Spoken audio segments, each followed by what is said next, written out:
시간 남는 대로 선생님이 쉬는 시간 드리도록 할게요. 자, 여러분 제목 자체가 비 오는 날이에요. 아, 그래요. 이제 짜증나죠? 찝찝한 느낌. 이 줄거리를 들으면 더 안 좋아요. 이제 동욱이 남매가 나오는데요. 이 동욱이 남매라는 사람이 동욱이 여자 동생이 다리가 못 써요. 다리를 못 쓰고 동욱이는 이제 그러면서도 그림을 그리면서 미군 부대에서 이제 그림 같은 걸 그리면서 이제 가난하게 먹고 사는 상황이에요.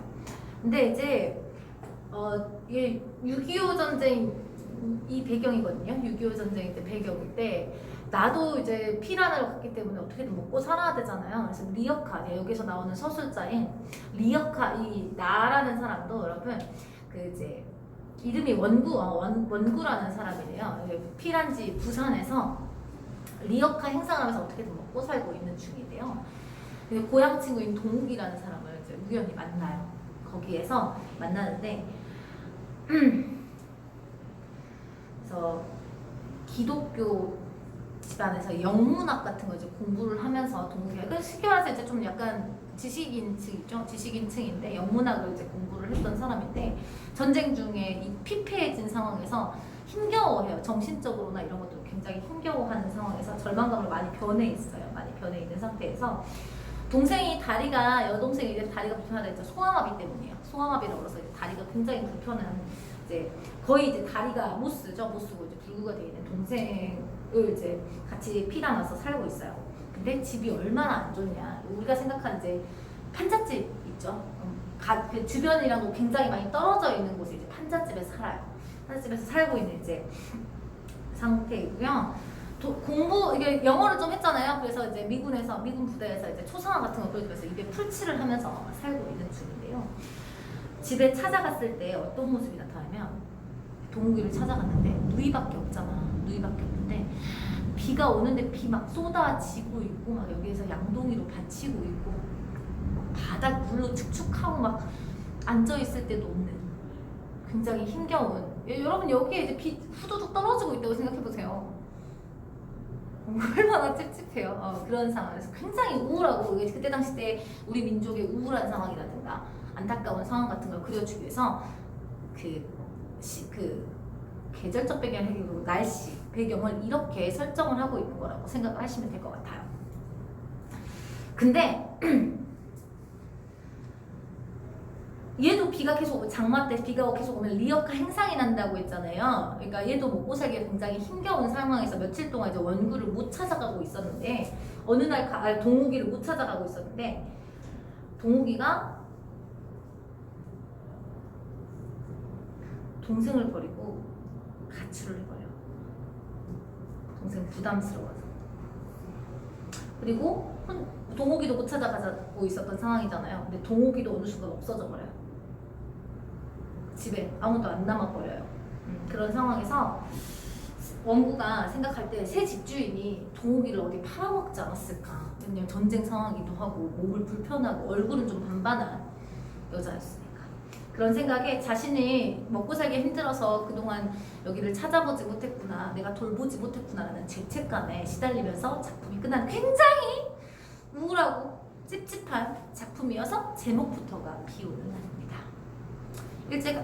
그 전쟁 중에 우리 민족이 얼마나 힘들었고 인간성이 얼마나 없어졌는지 얼마나 힘겨운 삶들을 살아왔는지 같은 것들을 보여주는 작품이라고 생각을 할 수가 있겠죠. 비라는 작품의 배경에 상징적인 속성을 사용해서 주제를 효과적으로 표현을 해주고 있고요. 간접화법이랑 종결어미가 어떤 것들이 나타나냐면 감정을 거의 안 실은 것 같은 느낌을 줘요.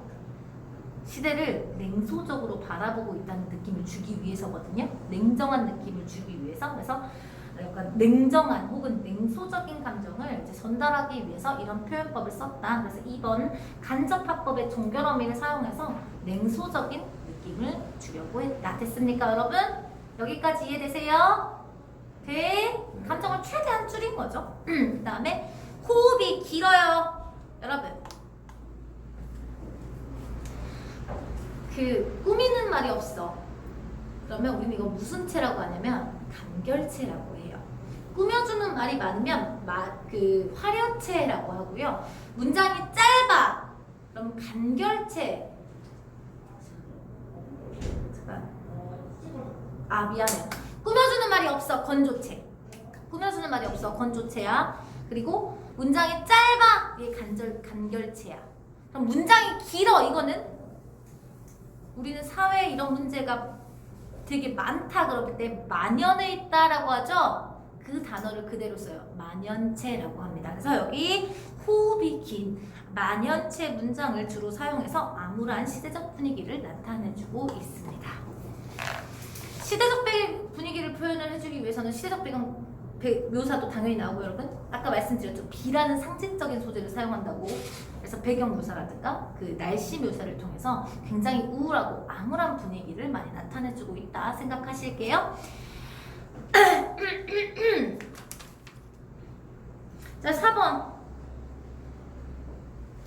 작가는 배경을 통해 인물이 처한 상황이나 분위기를 효과적으로 보여주고요. 주인공이 닥칠 미래를 암시해줘요. 그러니까 우울한 미래 같은 것들을 암시해준다는 거죠. 그래서 동욱 남매의 삶을 상징하고 전후 사회의 현실을 드러나고 음산하고 우울한 분위기를 조성하죠. 그쵸? 원구가 과거를 회상하는 계기는 봐야 될 것 같네요. 그쵸? 경제적으로 궁핍한 동남매의 처지를 상징하고 있구나도 한번 보셔야 될 것 같습니다. 한번 보도록 합시다.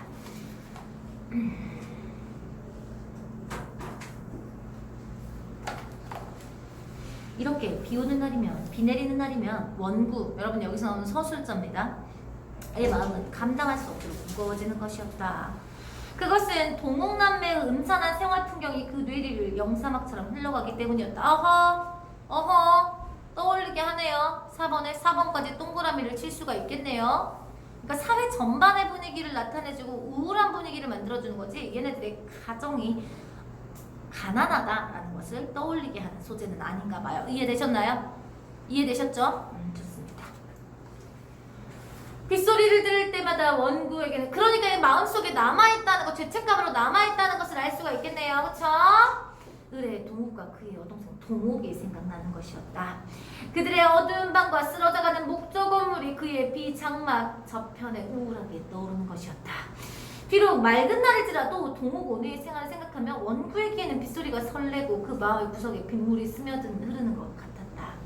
원구의 머릿속에 떠오르는 동욱과 동욱은 그 모양으로 언제나 비에 젖어있는 우울한 인생들이었다라고 생각을 하시면 될 것 같네요. 자, 그러면 3번에 1번 적절한 거 확인할 수 있겠네요. 선생님 방금 전에 우울하다고 분명히 말씀을 드렸죠. 와이파이로 바꿔야겠다.